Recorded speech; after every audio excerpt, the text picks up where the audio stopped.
أما بعد فأعوذ بالله من الشيطان الرجيم. بسم الله الرحمن الرحيم. إنما يخشى الله من عباده العلماء. إن الله عزيز غفور. صدق اللہ العظیم. کچھ اہل ستم کچھ اہل حشم میں خانہ گرانے آئے تھے.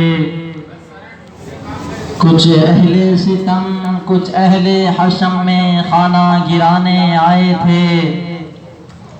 دہلیز کو چوم کے چھوڑ گئے، دیکھا کہ پتھر بھاری ہے. زخموں سے بدن گلزار سہی، تم اپنے شکستہ پیر گنو. خود ترکش والے کہہ دیں گے یہ پاری کس نے ہاری ہے. عزت سے جیے تو جی لیں گے یا جام شہادت پی لیں گے. میرے محترم و معزز مکرم حضرات، آج ہم سب کے لیے بڑی خوش قسمتی اور مسرت کا مقام ہے کہ آج ہم 15 اگست کو اپنے اسلاف کی یادداشت کو دہرا رہے ہیں. اس ملک کو جنہوں نے آزاد کیا، ہم ان کی یادداشت کو تازہ کر رہے ہیں. اس ملک کو کسی ایک مذہب کے لوگوں نے آزاد نہیں کیا، بلکہ اس ملک کو مختلف مذاہب کے لوگوں نے آزاد کیا ہے. مگر افسوس کی بات یہ ہے کہ بڑے زور و شور کے ساتھ اطراف ملک میں یہ آواز گونج رہی ہے اور یہ صدا لگائی جا رہی ہے کہ آزادی ہند کی لڑائی صرف ہندوؤں نے لڑی ہے، اسی لیے یہ ہندوستان ہندو راشٹر ہے. تو اسی لیے کبھی RSS، بجرنگ دل، وشو ہندو پریشد اور شیو سینا جیسی تنظیمیں مسلمانوں کے خلاف زہر افشانی کرتی نظر آتی ہے اور اپنی بے لگام زبان سے مسلمانوں کو غیر ملکی ثابت کرنا چاہتی ہے. تو کبھی ساکشی مہاراج کی گندی فہم دینی اداروں کو دہشت گردی کا اڈا ثابت کرنے کی کوشش کرتی ہے. میں پوچھنا چاہتا ہوں دلی کے تخت پر بیٹھے پردھان منتری سے کہ بتاؤ، جب ہندوستان میں انگریز کا تسلط ہوا، جب ہندوستان کی مان کا سندور کھرچا جا رہا تھا، تو کون تھا جو اس ملک کی عزت کو بچانے کے لیے اپنا لہو بہا رہا تھا؟ جب خوبصورت عمارتوں کو مسمار کیا جا رہا تھا، عزت و آبرو کو پیروں تلے کچلا اور ڈھونڈا جا رہا تھا. بتاؤ، مگر آج تم سورج سے زیادہ روشن تحریک آزادی میں ہمارے کردار کو مشکوک نگاہوں سے دیکھتے ہو. ارے سنو، کام کھول کر اس ملک کے رکھوالے اور محافظ ہم ہیں. احساس فراموش تم ہو کہ تم کو ہم نے آزادی کی پرسکون فضائیں دی، مگر تم آج ہم پر الزام لگاتے ہو. ارے یاد کرو اس وقت کو جب تم انگریز کے جنگل میں جھگڑے ہوئے تھے، سانس لینے کی تم کو مہلت نہیں تھی.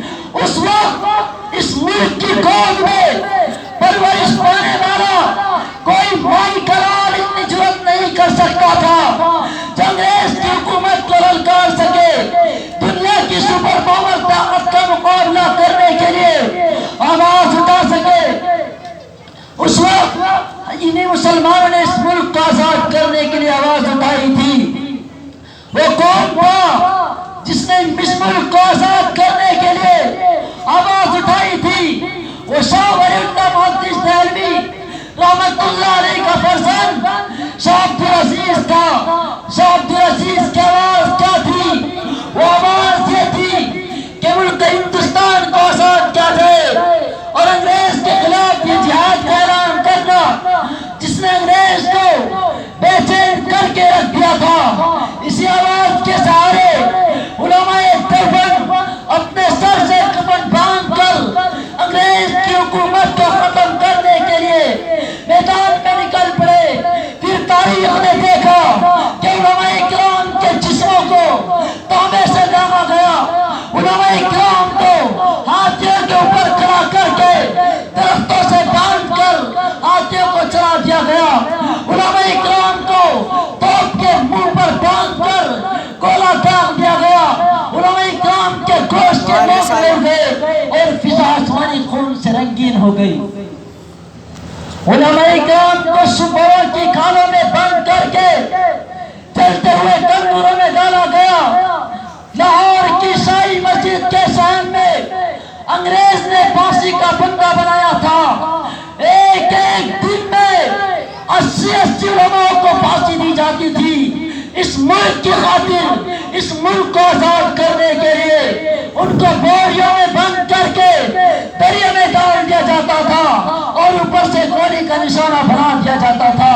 علماء کرام کو گرم گرم انگاروں پر لٹا دیا جاتا تھا اور ان کو بھون دیا جاتا تھا اور یوں کہا جاتا تھا، اے مولویوں، صرف ایک بار یوں کہہ دو 1857 کی جنگ آزادی میں شریک نہیں تھے، تم ابھی چھوڑ دیا جائے گا۔ رب کعبہ کی قسم، سارے علماء پر پک گئے۔ ایک نے بھی ظالم کے سامنے، گوری چمڑی والے کے سامنے، وقت کے حکمرانوں کے سامنے اس گردن کو نہیں جھکایا، بلکہ اس ملک کے لیے اپنی جان کو قربان کر دیا۔ اگر یوں کہو کہ علماء کرام کے خون سے سرزمین ہند کو دھویا گیا تو کوئی مبالغہ نہیں ہوگا۔ اگر یقین نہیں آتا تو جاؤ مالٹا کی دو دیواروں سے پوچھو مولانا حسین احمد مدنی کون تھے۔ اگر یقین نہیں آتا تو جاؤ پنجاب اور بالا کوٹ کی سیلاب زمینوں سے پوچھو مولانا حضرت عطا اللہ شاہ بخاری رحمت اللہ علیہ کون تھے۔ اگر یقین نہیں آتا تو جاؤ پاسی کے پھندوں سے پوچھو شاہ اسماعیل شہید رحمت اللہ علیہ کون تھے۔